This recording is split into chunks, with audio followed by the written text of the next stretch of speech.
100,000 people crowded around. We actually just pulled up outside touring Superleggera, one of many coach builders here in Italy, and there's actually quite the lineup of cars outside. We got the 997 GT2 in black, an 812 Comp Aperta in this like silverish green. Looks amazing under the light. It's on Saudi Arabian plates too. So I guess this guy's just doing a grand tour around Italy, doing all the car stuff he can. Amazing to see. Again, under the light, this color just shifts, and there's all different shades to it, really, the different ways that you look at it. And the Comp Aperta, the back end, is so cool. The roll hoops and everything back there, it finished in carbon fiber, matching the roof. So nice. We do have a Speciale here too in satin red with the black stripes. That looks very good. And over there, another interesting Ferrari, a 48 Pista in this like satin, like brownish orange.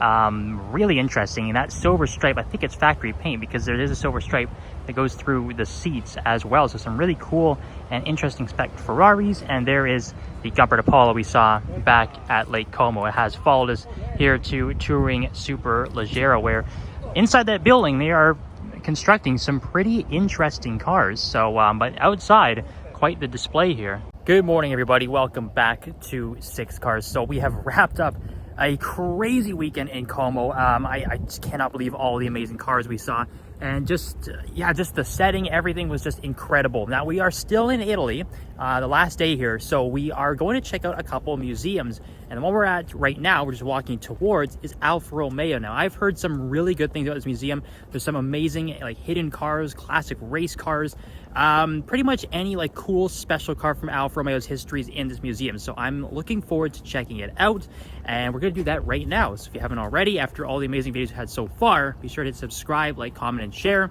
Let's get into it. Oh, good little start. All white cars here. Got the launch spec Alfa Romeo Montreal.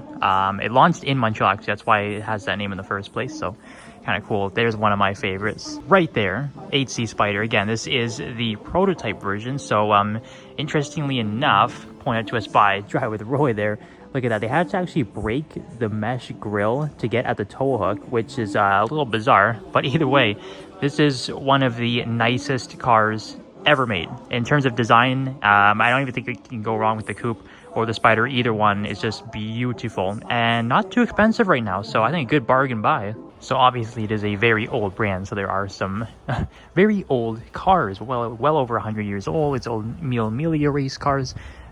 These old like 6Cs and 8Cs as well are just worth millions and millions of dollars.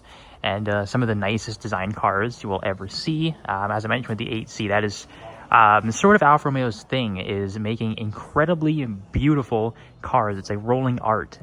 Interesting on this one too, the green color matched wheels, matching this green stripe that goes all the way down the car. So the little details like that, making these Alfa Romeos really special. Interesting on this one is right hand drive. So I guess this must have been a UK customer from back in the day, if I had to guess. And wow, it's kind of quite the contrast there to see a brand new Alfa Romeo Formula One car compared with all of these old classics. So you get a look at the front of this one right here, number 24. That'd be Joe Guan Yu, I guess from last season. But yeah, cool to see a modern Formula One car with all of the classics. It feels like the Gran Turismo collection here, or Sega GT. Those games had so many of these old Alfa Romeo like random sedans. The 156, 164, and the 75 there. Again, all have those like classic Alfa Romeo grills, really nice styling.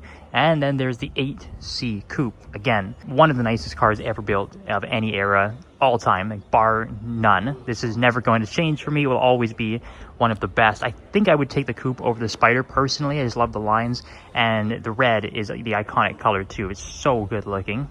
Yeah, and I think this one is the production variant of the Montreal. We saw the prototype, the original, when we walked in. And yeah, there's a bit of difference. This one has the huge NACA duct on it. It's sort of like an F40, which the prototype did not. And I kind of like this orange a bit better than the white too.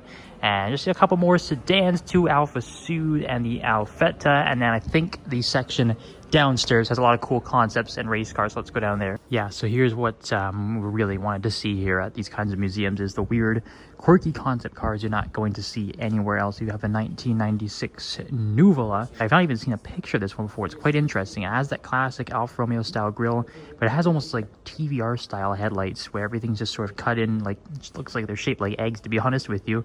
And even down to the tires, they have this like weird swirly pattern through the actual tread, sort of reminiscent of how the GT90 has a GT90 written through the tread. Inside looks pretty standard. It is a manual, which is cool, and the dashboard actually matches this really nice exterior paint, which is blue, but it has like some orange and yellow through it. In the back, you know what, this really does scream like TVR. Actually, it's rather interesting. The quad exhaust and these little lights at the bottom. Yeah, there's a lot going on, but it's really good looking. And we'll shift over here where we have a 33-2 Coupe Speciale 1969, so it sort of looks like an old Le Mans racer, very sleek, wedge-shaped design. But again, this is the stuff we like to see here, is all these weird one-offs and concept cars. Inside, not much going on. The seat patterns, man, that is really good looking, actually. And then yeah, it's basically in front of you just the shifter and the steering wheel. I'm not sure what engine is back here, but it is pretty big, and it looks like you still have a bit of trunk space back there actually too, which is pretty funny. Don't know if this was intended for a race car or a road car, but either way, it looks so good. And it is so low to the ground. If you are 6 feet and up, you're not getting in this car. But man, it looks incredible. Again, design-wise, Alfa Romeo always knocks it out of the park. Now this one's done by Ital Design. It's called the Iguana, and I don't even know what you want to call this paint. It almost looks like a freshly paved road and someone's gone throwing a bunch of glitter all over it. It's rather interesting, but again, you can tell by just the grille, it's got still a classic Alfa Romeo styling to it. But it's interesting to see like all the different design houses and how they create their own Alfa Romeos. This one, yeah, the Iguana is definitely one of the coolest of the bunch, and it's got such a nice little shape at the back, kind of reminiscent of like a De Tomaso Pantera, I would say. But look at the back here, the exhaust pipes, and you've got the trans hanging out the back, just basically like a Sesto Elemento. This is my favorite part though. Look at that little custom Iguana badge just for this car, looking pretty damn funky. And then over here we have a Carabo, which is done by Bertone. Again, all the different design houses, you can see how they style their concepts. Look at the back end of this thing, man. This is wild. That's the best way I can put it. This is sort of reminiscent of the Mazda RX 500. If you haven't seen that car, go look at some pictures of it. It's quite interesting. But yeah, all the louvered back end. Interesting how it like hangs off of like what would be the window and right over to the side of the car too. But man, this is a really cool looking car, I gotta say. And it really has that like classic wedge shaped concept car design that you see on a lot of cars from this era. The tins obviously would never work on a road car. They are incredibly dark. You can't see anything inside of it, but look at this front silhouette. That is outrageously cool. So many interesting little angles on this.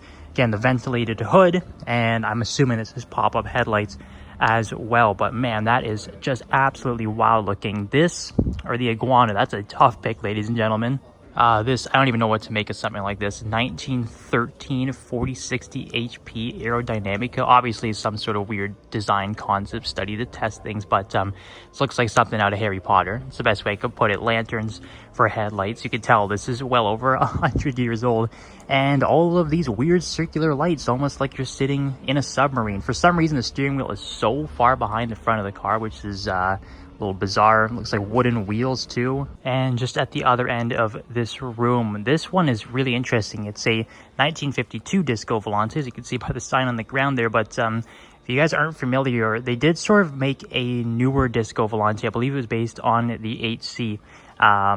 Let's say about like 10 years ago, and it sort of had a similar styling, but it was I think there was a coupe and a spider variant of it, but it did look sort of similar to these body lines. So this is clearly the car they took inspiration from for the new one. But yeah, again, very classy, nice styling. And over here, this is a really aggressive looking coupe, 1954. This could pass for something from the 60s, I think. It's I would say this probably was ahead of its time when it was released, but it looks really good. The silver suits it very well. Almost has like a bit of DB5 styling at the back, I want to say. But either way, yeah, another really good looking car.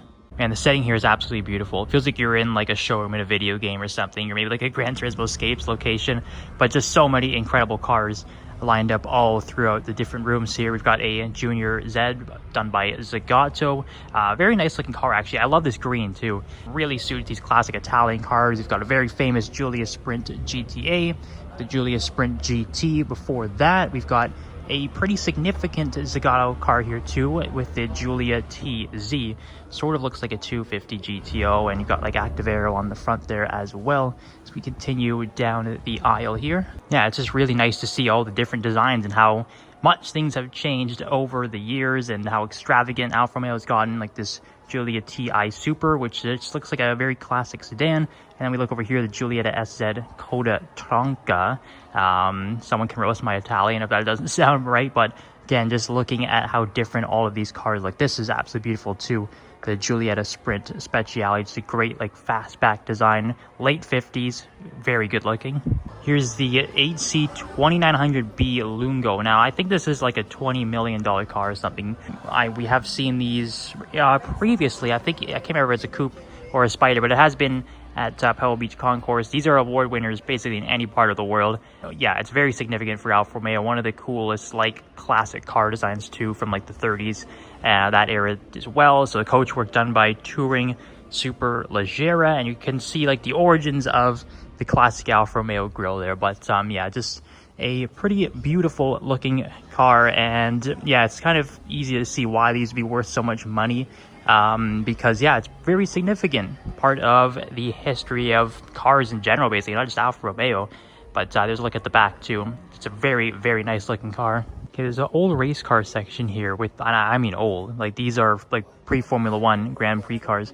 But these two here are very special. They're both running 2 engines. So this one has an engine in the front and the back, both 8 cylinders. They are both driving the rear wheels, which is just wild to think about, and I'm not really sure how they worked that out. Unfortunately, I don't think they really did, because I don't think it did very well in racing. But either way, it's kind of cool to see how they kind of experimented with throwing 2 engines in the car, one in the front and one in the back. And as you can see, it was run by the Ferrari racing team before Ferrari was even a car manufacturer. And this one here also running twin engines. These ones are straight 6s, except this one is, both engines are side by side in the front. You can see the giant exhaust running all the way down the side to the back of the car, 3-speed manual. And this one is from 1931. So again, not sure how much success the car had, but either way, it's kind of cool how they would experiment with getting as much power as they could out of the cars. And yeah, like I said, just insanity to see what the lengths they would go to win races back then. Apparently this car could hit 200 miles per hour. I don't know how legitimate that is, or if they even got to that speed at all, but just ridiculous to think about going that fast in a car like this. And yeah, it's cool display, obviously, just with all of the classic Grand Prix cars, mainly from, I would think, the 30s here, but it's like just absolutely beautiful. Again, the design work on these cars is just next level. One is also an 8C 2900B. This one is an actual Le Mans racer too, so I imagine this one would definitely be worth $10-20 million, somewhere in that bracket. Just incredible to see these cars on display here at the museum. Some more racing history too. This is a 1950 Grand Prix racer. If you guys are up on your Formula 1 history, 1950 was the first year the Formula 1 World Championship won by Alfa Romeo and Nino Farina driving. So likely the first ever championship winning Formula 1 car sitting right there. Again, probably worth like north of $10 million, you would have to think, because of just how significant and special that car is. Again, so cool to be able to see these things up close. And we saw some pretty cool Italian Formula 1 cars back at the Fiori Concorso. We didn't see anything quite this old though. And again, one of the most significant race cars of all time sitting right there. And pretty crazy to think how far Formula 1 cars have come from this era all the way up to 2025. There we go, ladies and gentlemen. One of the most beautiful cars ever built, the original 33 Stradale. We saw the new version of this, again, back at the Fiori Concorso. Here is the original. You can kind of see where they took the design elements for the new one from. Very similar looking headlights on that new model, but this car is just, again, just so beautiful. If you play like old racing games, you probably recognize it. I think this is in like new Forzas as well, but Man, oh man, it's just every inch of this car is just so damn cool. I think the back is likely my favorite part though. Again, just love how raw everything is, how the bumper's tucked in. You can just see the exhaust just sticking out from the back. Red on the bronze gold wheels too is such a good look for this car. Suits it so well. I'm not sure how many of these they actually made. This is obviously the prototype, seeing as it is in the museum. This is the original. So just really cool and very special to see this car. So we have all the different sports car racers over here as well. 1968 Tipo 33-2 Daytona. So yeah, pretty self-explanatory where this car raced. And it's really just so nice to see all the different designs here. I do believe this is a Le Mans racer here, 1970 Tipo 33-3. These ones are a bit more modern looking, I would say, or maybe more familiar with seeing classic Le Mans race cars. These are mid to late 70s here. I think this 33 SC12 Turbo is probably the best looking of the bunch. So these huge roof intakes and the comically large rear view mirror just sticking right in front of the driver's face is kind of funny. But yeah, you can see obviously going for wedge shapes back in this era, very aerodynamic. And people were kind of experimenting with all different kinds of elements to make their cars faster, get the highest top speed they could at Le Mans. So that is so cool to see that. Some old touring cars over there, more classic race cars. You got some Formula 1 too, just a good spread of everything. Two Formula 1 cars over here as well. This one is a Brabham 1977. Pretty iconic, I would say, the Martini livery on that car. Another iconic one here, 1981. But this one, I think it was Brabham. Yes, it definitely was Brabham that experimented with the fan car. I think that came a few years after this one, but this one is just beautiful. Such a good looking car. This is probably the best era for Formula 1, I would have to say, is like late 70s, early 80s, just in terms of the design. This is just such a good looking car, and this 1981 as well. Really, really good looking. And we have some classic touring cars here from like late 60s, early 70s. We got the GTA Junior. And over here, this one obviously you can see is a bit wider, a bit thicker, slightly higher performance, I have to say, because it is the GTA M after all, but just such a iconic car. And you see a lot of old school Giulias are sort of built to replicate something like this. And the last car here is the 155, the Group A touring cars, so racing in DTM. You've got the engine up there as well from 1993. Again, just kind of cool to see all of the different intricate engines and designs that they've had here through the years in Formula 1. And this one, again, we pointed out some really cool eras from Formula 1 racing. This is probably the coolest era from DTM, I would have to say, where the cars are just pretty basic road cars, just with massive body kits on them and so much different from the road going counterpart. This is by far one of the coolest cars from that era.